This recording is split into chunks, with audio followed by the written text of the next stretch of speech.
Good afternoon. I would like to welcome you to Kingston Library's author event. Today we have best-selling author of psychological thrillers, S.E. Lynes, with us. So welcome, Susie. Thank you very much. It's lovely to be here. Today, Susie will be talking to us about her novels and about writing in general.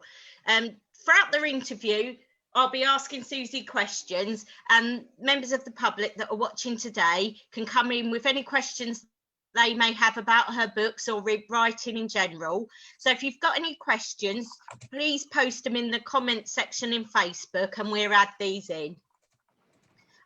Okay, so now I'll kick off over to Susie. Susie, did you want to tell us a bit about yourself and the novels?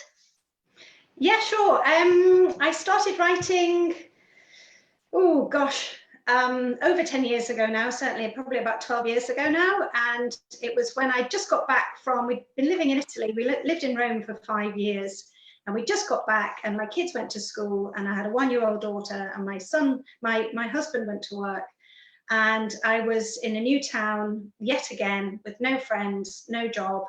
And I had to sort of figure out what came next. And I attended a course at my local college, which was Richmond Adult Community College, and it was taught by an amazing woman called Sarah Bailey, and she ran a course called Write a Novel in a Month.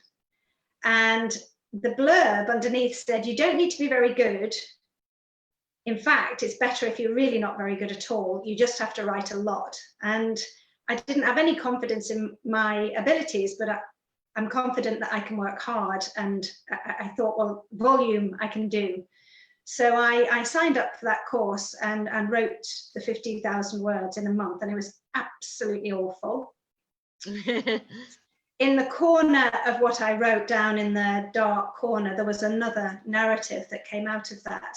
And of course, the idea behind that course is less catchy, which it's all about your critical id, which is the voice on your shoulder, which tells you that you're not very good, or what you've done isn't perfect, or what did you do it like that for? And by writing in great volume, you manage to sort of quiet that voice, and you are not concentrating on quality. So really that was designed to help you find your voice. I hadn't found my voice at the end of it, but it was the first time I'd allowed myself to write without throwing it away. And lo and behold, in the corner, this other narrative came up, and that's the one I began to really concentrate on. And I went on to do further writing courses, and then an MA at Kingston University. And that became a book called Full Sentences. And that was the first time I think I wrote anything of any merit.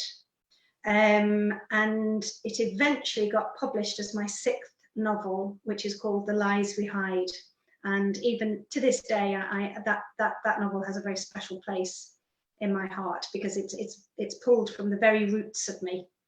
So yes, I guess that's how I got into it. I was a lonely mum, stuck at home. I'd been transported around with my husband's job. I didn't know who I was, what I was doing anymore. I'd left my BBC career behind me. And it was just a way of finding myself again. And I think I found myself through writing. Cool, thank you. Getting published is a very, very difficult task, with many authors writing several before you get published. Was this the same for you? And do you have any tips for budding authors? Yes, I mean, well, I did go on to teach, so I probably didn't say too much about myself in the last, I should have answered it properly last time, but what I do is I'm a novelist, but I'm also, I was a creative writing teacher for about 10 years at Richmond Community College, and I do mentor the odd student, and I do help other writers by doing things like reading manuscripts for them and things like that. But my main tips, if you want to get published, if you want to get there, you have to be very, very honest with yourself about whether or not you want to write. And so I think you always need to come back to, do I enjoy this? And if the answer is yes, then keep going, because being published and being reviewed and all the rest of it, that's that's all sort of vanity, if you like, because it's incredibly difficult to make a living from writing. And so if you keep coming back to, do I enjoy this, then just keep going. And I think every writer will tell you the same thing. The main bit of advice every writer gives is keep writing, keep writing. And apart from that, I think you have to write without caring about whether it's good or not. You have to be, you have to dispel your belief that it should be good. Your work has got no right to be any good at first, unless you're a genius. And so give yourself permission to be rubbish. Give yourself permission to be a bit rubbish, and remind yourself that it's not that you're rubbish at writing, it's that you've only just started writing and you're still learning. Because there's a huge difference between being able to use language as a person and write a letter and use it as an art form, and that takes time. And if you're not careful, you can dismiss yourself as being rubbish when actually what you are is just beginning. So there's that. And then in terms of the craft, I would say the main thing that you want to aim for as a writer is to remove yourself from your work. You need to get rid of yourself and make sure that the work is coming through the characters and their world. And the more you think about that feeds into every aspect of writing. So if you're plucking very clever metaphors out of thin air, it could be that they stand out like a sore thumb, to coin a metaphor, because you've chosen them from your own armory of metaphors, when actually you should be thinking about what the character is thinking and what they're comparing something to, for example. And so there's this slow process of removing yourself from the work, I think, anyway. And certainly for me, that was the first time I wrote anything of any merit, was when I, and I really would advise doing this as well, is, and I sort of made a character that was very much based on the women that I grew up around. And because she was not educated and she was from the north, I had to forget all notions of long words, beautiful metaphors, or fancy schmancy language, and really drill down into who she was. And of course, by doing that, I forgot myself, and lo and behold, the writing took off. And I think that really is the thing. Drill right down into the person that you're trying to create, and try and forget yourself if you possibly can. And that's where your voice will then start, hopefully. Yes, thank you for that. I want to sort of reiterate as well the thing about perseverance, because I've read so many reviews of people who've won like the Man Book Awards, and so many of them said, I've won this award for books, but this was the first one that's got out into the light, but it's actually my 7th book or something. Yes. So it is just that perseverance and that lucky break of someone actually sort of seeing it. Yes. I mean, my debut was, in fact, my 4th novel. It's my 5th if you count the awful one I wrote in the month. And it was just like you say, I think at that point I'd written 3 novels and I had an agent and all the rest of it. But one of my friends said to me, you can write, you just need to write something that people really want to read. And I looked at what people were reading, and they were reading psychological thrillers. So I thought I'd have a go at a psychological thriller. But even when I sat down to do that, I just thought I'd better do this in my own way, because if I do break through, then that's what people will want from me. And so that's when Valentina was born, and I wrote Valentina. And that was based on my experiences in Aberdeen, when I lived in Aberdeen and my husband went offshore, and I was alone. With no friends, no job, because I'd moved to Aberdeen to be with him, and then next thing he goes offshore for 2 weeks, and I just had nobody. So I was able to channel that experience of loneliness and weave it into a psychological thriller. Cool. And my big break came from a very small publishing company called Blackbird Digital Books. That's my dog, I apologise.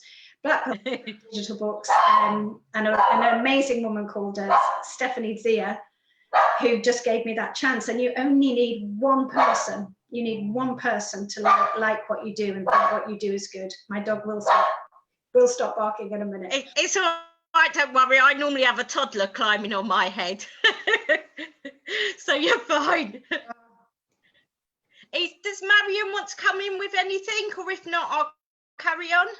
Is there anything behind the scenes yet? No, not at the moment. So yeah, just if people want to ask questions, you can just pop them in the comments. Okay, we'll carry on then.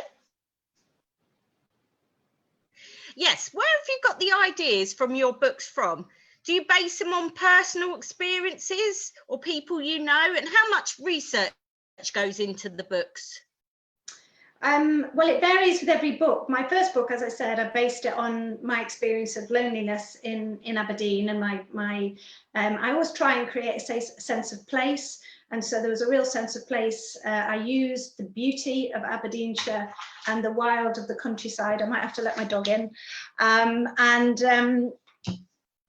In terms of research, didn't have to really do much for that, because by then I'd had children. So as well as giving the character a cottage in the countryside, I gave her a brand new baby, because I think that's an experience that women who've had babies can relate to, that loneliness that you feel. You don't need to be stuck in the countryside to feel alone with a baby, and the long days drawing out.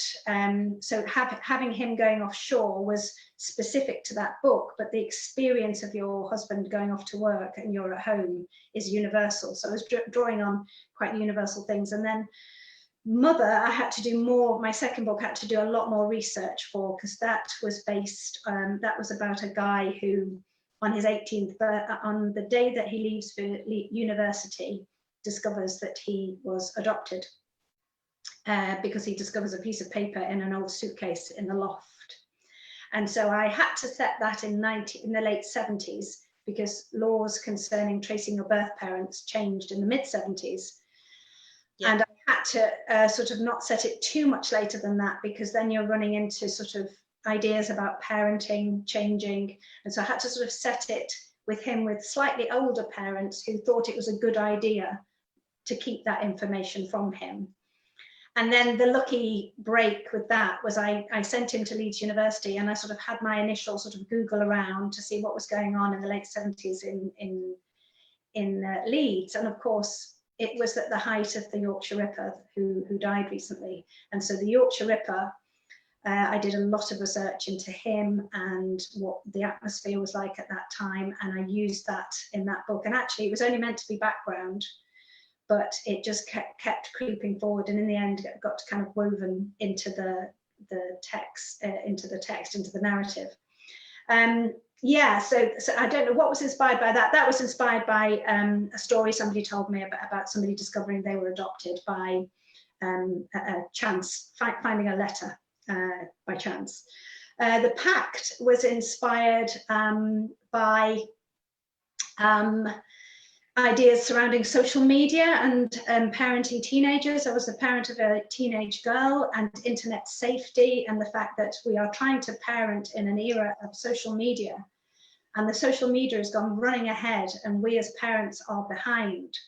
And it was looking at how you know, what are the rules for parenting children? What do you say yes to? What do you say no to? How do you keep them safe? They're online. You know, so it was all that, and so that involved some technical research in terms of, you know, the technology and texts and things like that. And that's set in Kingston and Twickenham and Hampton Hill, all around here. So that was exciting for people around here.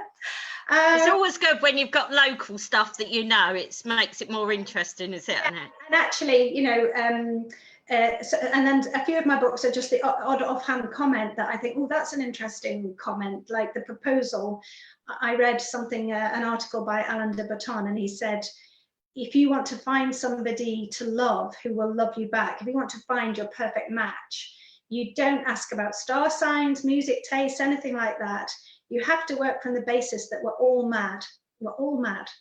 And you just have to find somebody whose madness is compatible with your own. And so actually on a first date, you'd be better off saying, so in what way are you mad? Because this is how, in what way I'm mad. And yet then you can figure out, and I just was fascinated by that. So that went into that. And then my latest book was written in lockdown, and that's again set in Teddington, where I live. So And that's about a housewarming party. And I've used a lot of the sort of features of living around here, which is people having kitchen extensions, driving big posh cars, and all the cliches of suburban life. But I've hopefully tried to do it in a way and treat my subjects as I always try to do, with compassion and respect. So hopefully, but that's my latest book.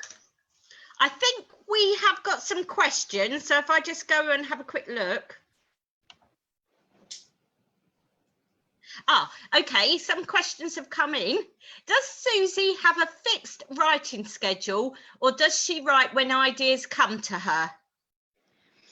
I think as a writer, if you sit there waiting for the muse, I think that's you probably never get anything done. I'm now passed from writing for the love of it and writing as a professional, and so I sit down every day. Now, I don't sit down at 6 o'clock. I think Claire Francis, I remember reading, she said something like, well, if you don't get up at 6 o'clock and start writing, then you're not even serious. But frankly, I have got stuff I need to do. I need to walk the dog. I need to get the kids sorted. I need to put a wash on. I need to put a cloth around the kitchen, just like everybody else. And so I have a realistic start time of about 10:30, 11 o'clock. And then it is bum in the chair and stay off social media as much as I can, and then I try and do another shift in the afternoon, and I try and get 1,000 to 2,000 words written every day. Cool. And that's it. You know, it's hard work. Another question is, do you decide on the character first, or is it more the plot? But you said earlier a lot about the character, wasn't it? I mean, a novel or any story is about the fusion of character and plot. And so, as with Valentina, you know, she moves out to a cottage with her brand new partner and baby in Aberdeenshire. Now, there's no way on God's earth you'd get me to go and move into a cottage in the middle of the countryside in the dark if I was new to a place. Absolutely no way. So you have to, but I needed that to happen, because then it would be spooky. So in order to do that, you have to backtrack and think, who does this person have to be in order to be so thrilled with the magazine spread idyll of the country cottage that she falls for it? And so character and plot work together. And I usually have a vague idea of the characters, but then their characters develop according to how I need them to react to events, such that events will go disastrously wrong. Because let's face it, if everything goes well, that's not much of a story. And so they have to have these Achilles heels, or things in their past or in their upbringing, or high stakes, you know, so that, you know, they'll do something out of character because they have to protect their own interests. And so the meeting of character and plot, I think there's the push me pull me of those two things working together. And when you have something happen to a character right at the beginning of the book, it has to provide enough energy when it meets that character to propel that story over 250, 300 pages. So it has to be a chemical reaction strong enough to propel what is, at the end of the day, a very long story, isn't it? A novel. Yes, yes. Another question's come in about your latest, The Housewarming. Someone's asked how long it took you to write that one. That didn't take too long at all. I wrote that in lockdown. I would say it probably took me about 4 months to make the initial draft. And I wrote it holed up in the living room with a do not disturb sign on the door. All five, my 2 grown-up children were at home, and my school-age child was at home. So and my husband was working at home, as we all were in lockdown. And so there were 5 people in the house. And that novel was massively influenced by lockdown, because it is about, on the surface, a missing child. And it's set a year after the child goes missing. At 2 years old, she wanders out of the house.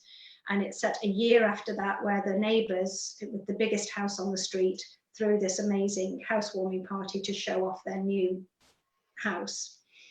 renovations, and it is all about individual responsibility and community, and how all of us are connected to one another, and what we do matters.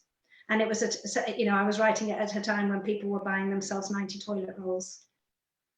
So yes. How have you found lockdown? Did you find writing at home difficult with everyone being around? As I say, you said you put your do not disturb sign on. The first 2 weeks were a total disaster. I'm so used to having the house to myself and complete silence, so that they were a total disaster. And my kids, they're lovely, and they'd come in the door and say, "Hey mum, do you want a cup of tea?" Or their idea of not disturbing was to say that in a whisper, "Hey mum, do you want a cup of tea?" But the fact is, it might have taken me an hour and a half to get to that level of concentration in a piece of work. And it would all go, and I'd be back to Facebook or Instagram or something, looking at harem pants on the clickbait, and so I had to say in the end, kids, it's really, really lovely that you have come in to ask me if I want a cup of tea or coffee, but don't come in unless it's an emergency, and lunch is not an emergency, because I'm so used to, if I am really in the zone and I don't come up for air until 2 in the afternoon, I'll have my lunch then. Yeah. So once I got that ground rule established, they were really good about it, and they didn't disturb me unless obviously I said, if the house is on fire, do let me know. That's what I say to mine. If someone's being killed or the house is on fire, anything other than that. Getting glass of water after glass of water. Just let me know. Can I ask on a personal matter, did your bills go up during lockdown? Because mine just ate and ate and ate all day long. Oh, the food bill was a nightmare. The food bill, my husband, who's not known for being backward and coming forward when it comes to eating, and my son, 21-year-old boy. I'm glad it wasn't just me then. I get a sliced loaf out of the deep freezer, and literally about 3 hours later, I think, I'm sure I've got a sliced loaf out of the freezer. It's been eaten. We're firing fast with all the questions. We've got quite a lot of questions. Shall I read through some of those? Are you happy to? Happy to answer any. Yeah, so we're up to, this is again from someone. So this is someone, I remember contacting you when I read Mother, because I was blown away by the book. Do you have a lot of direct feedback from your readers who've connected with your stories, or just the bonkers ones like me? Well, the first thing to say about that is it's always lovely when readers get in touch, and it has been one of the biggest surprises about being published. I didn't anticipate that at all, and so whoever that is, please know that when you contacted me, you will have made my day, if not my week, because it's just delightful. And I always try and reply, and I hope I did, as fulsomely as I can, and very specific to whoever contacts me. But yes, I get a lot of messages behind the scenes on Facebook or Twitter or Instagram, and it's usually to tell me that my work has meant something and they feel seen and understood. My book before this one was called Can You See Her? And it was about the invisibility of middle age, the middle-aged woman. And I got a lot of notes, heartfelt notes from women who felt seen and understood, and that they weren't alone. And I know how that feels as a reader.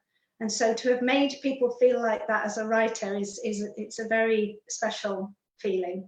I'm listening to Michelle Obama's Becoming at the moment, and I just want to write to her. I want to write to her and say thank you for putting into words so many of the things that I have felt, juggling children with a professional life, and all the things that she's generous enough to share. So yes, I do get a lot of contact, and it is always delightful. That's what I was going to say, because now, with being an author, a lot of it as well is having to do the social media side of it. Do you sort of schedule time to do that? Because it's not just writing the books, it is then interacting with your fans, because they're ultimately the ones who buy the books. Yeah, that's the problem in that on that side of things is not the readers, it's me, because I get sucked in to the triangle of Twitter, Facebook, and Instagram, and I don't suffer from it. I have suffered from anxiety in the past. I don't now, but it's always a bit of a tendency. And so the horrible thing about social media is that if you put something up there or out there, you know, if you're slightly anxious, you're going to start worrying that you've said the wrong thing. And so I spend too much time checking that what I've said or put hasn't offended everybody. And then, of course, I love people. I'm a very social person. I think it's a myth that a lot of writers are introverts, and I'm an ambivert, which I didn't know until a couple of years ago when I went to a writing festival and realized I was absolutely exhausted by human contact, but then I really love human contact as well. So it's a part of the job that I really enjoy, and I have a lot of readers now, more and more each time, who I'm genuinely thinking of when I'm writing. I think about my readers, and they will, any of them who are listening to this will know who they are. And I am thinking, I've got to make this story the best it can be, because I've got, you know, I've got people, and I daren't even say even one name because I don't want to miss anybody out, but they have been very important to me over the years. Very, very important. Not something I could have seen coming at all. Again, the questions are absolutely flying in. Are you okay to take a couple more? Yeah, okay. Sorry, I'll just have to go to the side to read it. Are there no names? No, it doesn't come up with names, but obviously this was someone, the last one was someone from your social media. Okay. So obviously you've got lots of fans watching today. So next one was, did the Madeleine McCann case have an effect on you? As I felt the housewoman had a lot of interesting connections. Yes, actually, and if you did, thank you for reading The Housewarming. Absolutely. If you read the author letter at the back, it's a very thorough, very heartfelt author letter, and actually a lot of the reviews said I almost enjoyed the author letter as much as the book, but definitely the Madeleine McCann case was very, it's one of those things that went right in under my skin. My own daughter was about 2 at the time. Not dissimilar looking to Madeleine McCann, but not just her. There's many, many children just go missing, never to be seen again. And I think when I came to write the book, I set it a year after this little girl had gone missing, because I think by doing that, I was flagging up to the reader that this wouldn't perhaps be the happiest ending, but that I was taking them towards closure, because that's the thing that really got under my skin. It was the not knowing. And that was what I wanted to explore, the horrendousness of, and for this poor woman, the mother, she just relives that moment, that morning. She just relives it all the time, every single day, every moment of every day. And some of the more critical reviews said that it was repetitive, but what I was trying to do was trying to get across the experience of trauma. And some of the other reviews and people who have been traumatized in any kind of a way said, no, that is exactly what trauma feels like. So I was trying, the repetition was very much done on purpose. And the idea of 2 separate selves, she'd separated into herself in the present and herself that day. And she was living alongside herself as 2 separate beings almost. Yeah. Yes, that question was from Joe. So I've got through now who some of the questions are coming from. They've also put, I loved your quote of men marry women hoping that they will never change, and women marry men hoping that they will change but don't. Was this for one of your own quotes or from somewhere else? No, that's something I'd read somewhere, and that went in. I think it's probably quite true.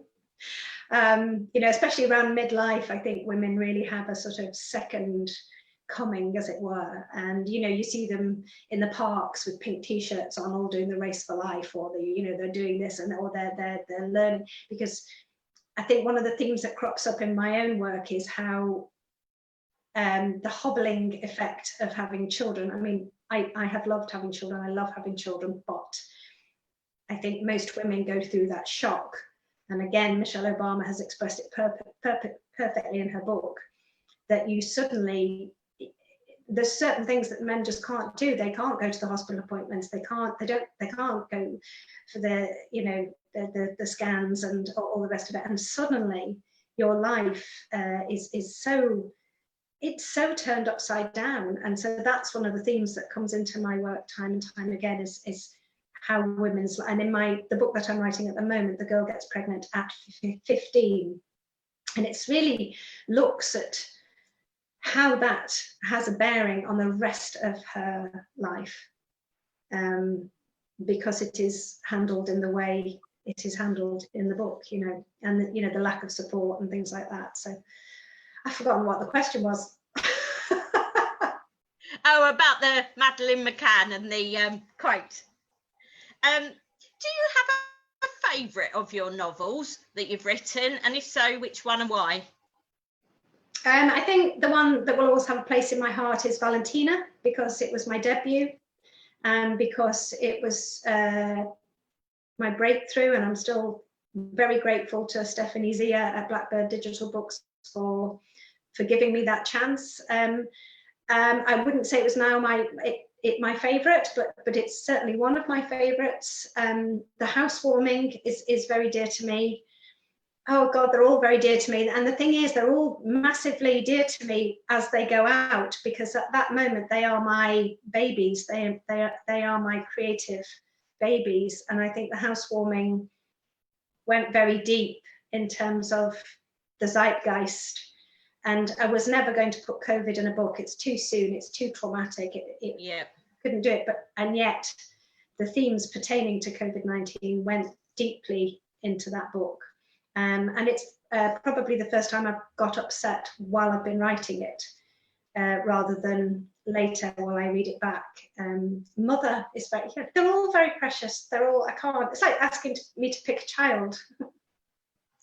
We've got Joe from the internet. He said, as a male reader, I found that Housewarming stayed with me for a long time. Have you noticed whether this book has brought you more male readership?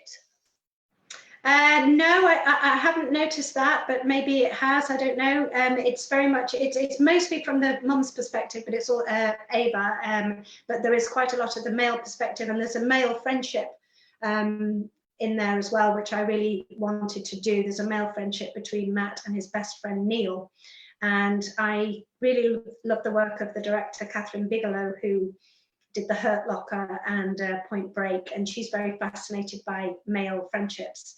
And I enjoyed writing that male friendship because I'm quite butch, and I definitely enjoyed that. But I've got quite a lot of male readership through the book Mother, because that has a very troubled male protagonist, and I probably got a lot of male readers through that. Cool. If you could turn any of your books into a movie, what one do you think would work well as a movie? And have you got any ideas of any stars you would like to feature in it? I would like them all to be movies. I would like them all to go on television. That would make my life. If anybody's listening, I don't care if it goes on TV or the cinema, please. I can't imagine. I mean, it's exciting enough hearing your work on audio. And I have a brilliant narrator called Tamsin Kennard who does my audiobooks, and it's exciting enough hearing somebody else read your work. So what it must be like to see it, my goodness. But I've had a look into this. So I would put the latest one, The Housewarming, because I think it's claustrophobic, and there's lots of scenes around here that would be brilliant, I think, on the telly. You know, the Teddington Lock and the Thames and all the rest of it. So I think I would have Carey Mulligan for the mum, Ava. Mm-hmm. I think she can, because Ava, when the book starts, she would have to look really rough, because she's just really lost her health, and she has a baby who is just about keeping her going. So, and I think Carey Mulligan has that wonderful British actress ability to look not almost plain. I mean, she'd never be plain, she's too beautiful, but almost plain, almost normal, and then just beautiful. And because Ava could then go to this housewarming party, and you know, Carey Mulligan's just got a real sort of inner beauty to her and a sensitivity to her. And then for Matt, I would pick, he's very thin and almost effete, and so I would pick maybe Ben Whishaw or Freddie Highmore, one of those two. Neil, the builder, I found an actor called Jack O'Connell. I don't know what he's been in, but he looked like a sort of bit of a geezer, pretty rough and ready, hardworking, honest guy. And then for Bella, his wife, who's a hairdresser, I thought Jenna Coleman could have some fun with that. And Jennifer, the next door neighbour, who's very sort of classy. Well, I thought, well, if Michelle Doherty can do a soft Irish accent, she would be quite good. And Johnny, I've got, he needs to be very arrogant. So I thought maybe Jude Law or Kevin McKidd. So just, you know, oh, I tell you what, who I'd love as well, Anya Taylor-Joy, the woman that was in Queen's Gambit. Yep. Yeah, I think she's stunning as well, just from a real, I really like actors whose faces seem to almost change with the light, almost. I think good actors for me have really fascinating faces rather than being sort of, strictly speaking, you know, pretty or whatever. So yeah, it's quite interesting because quite a lot of these psychological thrillers have been made into TV adaptations, haven't they, and films, and have been really popular. Yeah, there's The Dry by the brilliant Helen Fitzgerald. Helen Fitzgerald is a brilliant writer of psychological thrillers. There's a lot of brilliant writers of psychological thrillers. Yeah, I think it's a really upcoming, you know, genre that a lot of people are getting into thrillers now. You know, it's one of the most issuing things we have in our library. Yes, I mean, I think what it is, it's a very wide umbrella. So you could have something like Gone Girl, but you can also have I've lost. Oh, that's it. There you are again. You can have like sort of fast-paced, very plot-driven ones, or you can have really thoughtful ones. You can have court drama ones like Appletree Yard, sort of with a more sort of intellectual side to it. The Me Too, Anatomy of a Scandal by Sarah Vaughan. You know, it's we've watched a lot of all these. We do like them. Yeah, and you know, literary thrillers. I mean, you think about Barbara Vine and you know, writers like that of old. Patricia Highsmith, one of my favourites. I mean, they're novels. They're quite cerebral novels, a lot of them. And you know, The Talented Mr. Ripley is as much about class. And so I think in my work, what I try and do is write a thriller, yes, but I always try and tackle something as a novel might tackle something. So Housewarming was sense of community. Valentina was loyalty and friendship and love, and what feels worse, to be betrayed by a friend or be betrayed by your partner. And I was sort of looking at whether we actually secretly expect slightly more from women. Yeah, I don't know. It's a difficult one. I've got a few more questions firing on, so I have to whip through. Joe has asked, are there any books that you have read and have inspired you with your work as an author? Any books that I've read and what that have inspired me? Inspired you with your work as an author? Yeah, absolutely. Gone Girl inspired me massively. I mean, I didn't necessarily like it as much as Sharp Objects, which I read later, which is also a brilliant television series. But I was struck by the beauty of the language and the humour. I mean, Gillian Flynn is hilarious. She's really funny, and Gone Girl can be read as a dark comedy for some of it. And so that inspired me to I have quite a lot of dark humour in my book, so it inspired me to put humour, and it also made me aspire to write beautifully written, as much as I'm capable, beautifully written thrillers rather. So there's a big concentration in my work on the actual language. Alice Munro is a massive influence on me, because she has this ability to slow time and just pick a moment that normally would just get glossed over, and just sort of hold it up to the light and say, let's have a look at this moment and shine this light on it. She's a wonderful writer.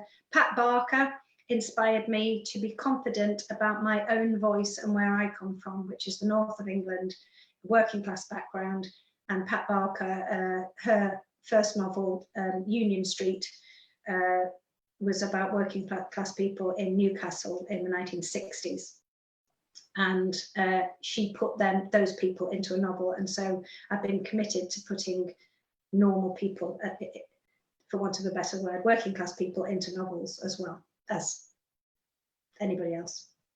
When you're looking for a book, what sort of book do you generally go for, or variety, for reading yourself? I tend to go for literary fiction, but not, I need literary fiction with a strong narrative. So Maggie O'Farrell, I think, is wonderful because she doesn't, there's a certain branch of literary fiction which for me is there's not enough narrative, and I just think, you know, you're good, but you're not that good, you know. You know, you write beautifully, but I'm going to need something to happen. I loved Hamnet by Maggie O'Farrell. I love Sarah Waters. I mean, Sarah Waters, for me, exemplifies beautifully written books with a flipping brilliant yarn threading through them. Helen Fitzgerald, as I've mentioned her again now, just brilliant writing, but really great stories. I don't like stories to be too fast. So I don't, I tend to prefer ones that have got some depth to them. Nicola Rayner, one of my colleagues, she's written a book called You and Me, which is one of the best thrillers I read this year. Again, with some depth to it and real sort of sensitivity and intelligence behind it. So I tend to read good. I've just read My Dark Vanessa, absolutely brilliant, a real masterpiece. Yeah, strong narrative, but not too fast, I would say. I've got another one. If there was a biopic of you, who would play you? Well, that was from Andrew. Well, God rest her soul, Caroline Aherne playing Mrs. Merton is no longer with us, but if Caroline Aherne as Mrs. Merton, that's who we play. No.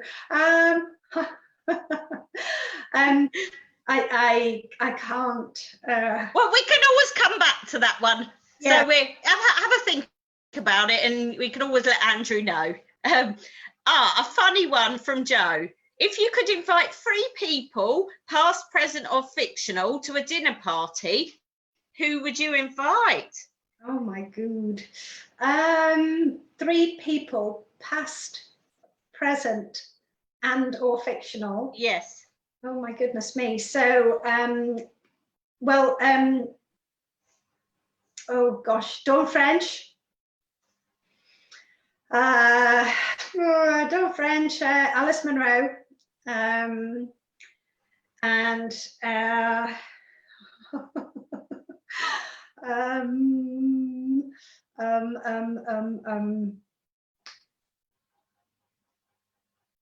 oh, my mind's gone completely blank. Kristen Wiig. Thank you. Right, we go back to our questions. They're firing in. Okay. Now, let's go back a bit more to your writing. How do you write your books? I know earlier you said that you try not to start early in the morning, you do your jobs and things, and you try and start about 10:30 in the morning. How long do you sort of set writing, and do you have a special place or technique that you do? Do you write by hand or on the computer? I always write on the computer because I started writing on a computer, so that for me feels natural. I know some people write in a notebook first, and then in the transferring of that draft onto the computer, they're effectively doing their first polish. So I write straight onto a computer. Since I've become a professional writer, it's slightly changed because I have to provide a synopsis. I have to provide an outline of the story. And I try and provide a synopsis such that there's enough latitude for things to happen that aren't necessarily expected, and an extra twist to fly in and things like that. And I write notes in a notebook. I do some research in a notebook. I've just been researching, you know, I want to do a courtroom scene. So yesterday I spent time watching videos of court scenes and drawing the layout of a court and where everything is, so that this person can go in and describe it. And I draw an arc, Aristotle's arc, on a piece of paper, and try and sort of broadly identify what is the inciting incident, which is the thing that has to happen to send the character on their journey. And then I sort of try and plot what will be the midpoint in which everything sort of reverses and goes in a different direction.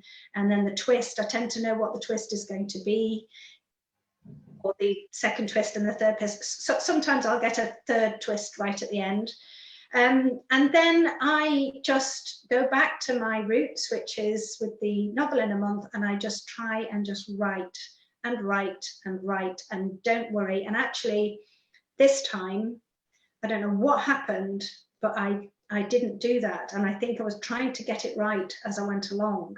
And I just forgot to trust to the process, or I didn't trust to the process. And it's been a disaster. And the moment I went back to trusting to the process and not worrying that it wasn't right, lo and behold, the 2,000 words a day started to come back, and I started to plow through. And sure enough, what happens in the first draft is you get this blossoming of the characters and the plot and how you need to tell the story and for what perspective and from when and how.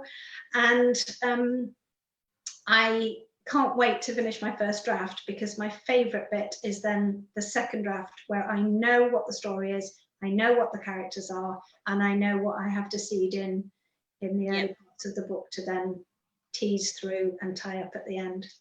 So that's my process, is just to sort of write my head off. We're getting quite near the end of our time now, so we'll just do a couple more questions. Can you tell us a little bit before you go about your current novel that you're writing, or is it too much of a secret? No, not at all. I think, you know, my writing is always informed by subconscious preoccupations. So what I think I'm writing about on the surface is usually informed by something that's troubling me. And so I think, obviously, in the case of the housewarming, it was what was going on in the world at the time of the first lockdown. And this time it's about two sisters who are separated. They're sort of separated by circumstance. And the younger sister is sort of getting back from a night out in London. She's a 30-something singleton, and she gets a call from her nephew, who by now is 22, to tell her that her older sister has been killed along with his stepfather in a fire in her sister's art studio. And she then rushes to her sister's home to Dorset to find and discovers things about her sister's life that she didn't really know. And I think this novel has come from separation anxiety that we've all felt in lockdown. I'm missing my family and my friends. I miss my family, my sister, my actual sister. And it's about how you can be separated from people that you love very deeply through life getting in the way and guilt feelings related to that, perhaps. But on the superficial level, it's about a mysterious double death in a fire and what actually happened that night. And when can we get our hands on it? I don't know. It depends how quickly I can write it and how quickly I can hand it in. To hand it in the first part of next year. I've had a little bit more time this time because I've written 8 novels now, and I think my editor was ready to give me a longer window. Cool. Also, one thing that I find really, really interesting, and this is one that's coming from me, is how much say do you get on the covers and the titles? Oh, because that's one thing that I find really fascinating, is the cover jackets, well, the jackets of the books. Well, yeah, no, this is hilarious actually, because this is sometimes a sticking point for me, because I'm a very visual person and I come from a family, quite an artistic family. My mum is a qualified artist, my brother is a qualified artist, you know, and my sister is a filmmaker, so I have a strong visual sense. And for my first novel, because it was published by an independent publisher, I was allowed total freedom. So I called it Valentina because I wanted to. And my brother, who's a graphic artist, did this wonderful, wonderful cover, which was very evocative. And it was 3 faces in flames and a cottage hidden. It was just beautiful. And I guess in my heart, I wanted a cover like that every time. But of course, when you move to a big commercial publisher like Booker, they are absolutely brilliant to work for. I absolutely love working with them, for them. The other writers are brilliant. The editorial team are fantastic. It is a fantastic, kind, wonderful company. However, you get no say whatsoever on your covers or your titles, and I have yet to have a title accepted. So Can You See Her, my last book, I wanted to call that Invisible, but I almost made it, but at the last minute it wasn't to be. So I really like. Did you ever think, oh no, I really hate that title?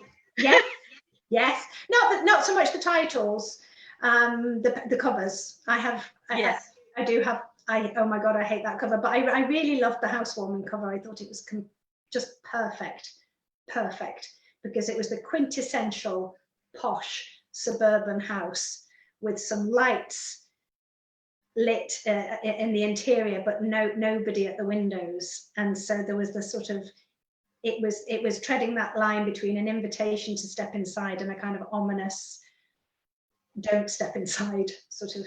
Yeah, it was just perfect. I loved it. Cool. We've got one last question. Have you received any strange, funny or weird reviews of your books that you can tell us about? Yeah, well, we all have, all writers have these. There have been some just absolutely terrible ones. My youngest daughter thinks these are hilarious. 1 star. This book, it was so boring. I didn't get past page 20. And then there's this book arrived slightly creased. 1 star. You know, this sort of thing. Absolutely hilarious. Oh, this book, I didn't like it because I didn't really like the characters, or I didn't like this book because it was really stressful.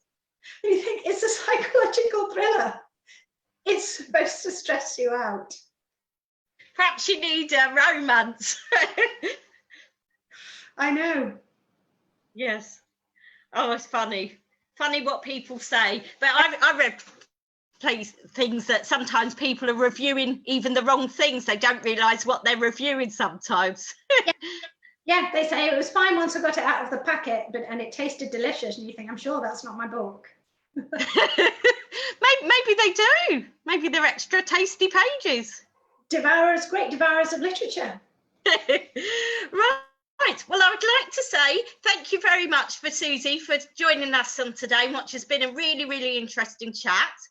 Maybe when COVID is all back to normal, well, not back to normal, once things are a bit more back to normal, maybe you can come and visit us in one of our branches. I'd be absolutely delighted to do that, and I'd be happy to do a reading or any of that, because I as a reader, I always love hearing writers read their work, because you get to hear how it was in their head. So no, that'd be really great, because thrillers are a really popular thing. Yes, so Marion, my colleague, is just going to come on at the end, so I will say goodbye and thank you once again, and I would like to wish yourself and all the people watching today a very Merry Christmas and stay safe. I'll say goodbye and I'll pass over to my colleague. Thank you again. Thank you so much.